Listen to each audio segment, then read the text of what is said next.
Die Emotionen, die bei Mitteilung der Diagnose auftreten, sind unterschiedlich.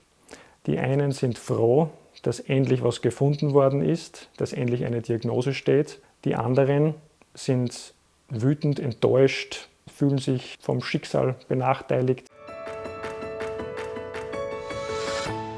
Also wie wir unsere Kinder haben austesten lassen, wir haben uns bewusst dazu entschieden, um einfach Klarheit zu haben. Wir haben es dann im Urlaub erfahren und im ersten Moment, ich habe angefangen zu weinen. Es hat mich überfordert, muss ich schon sagen. Ja.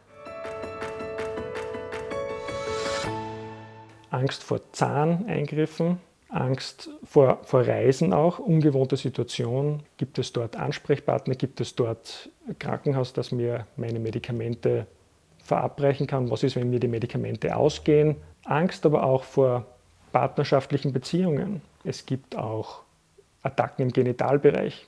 Wie ist es da Sexualität? Das sind angst-, schambehaftete Situationen. Wut war für mich persönlich, als ich erfahren habe, ich habe meine Krankheit weiter vererbt.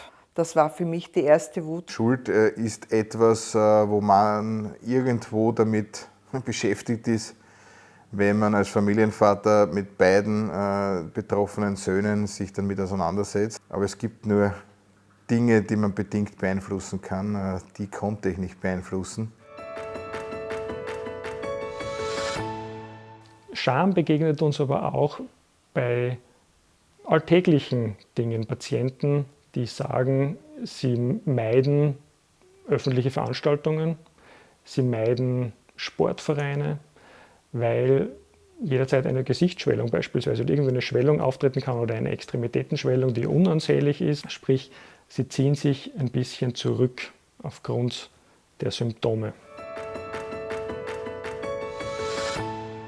Lebensfreude ist etwas, was bestärkt. Lebensfreude ist etwas, wo man sagt, ich lasse mich nicht von der Krankheit treiben, sondern treibe mein Leben selbst voran. Ja. Die Lebensfreude ist für mich sehr groß, weil sich das Leben wesentlich erleichtert hat durch die Prophylaxe, die wir haben.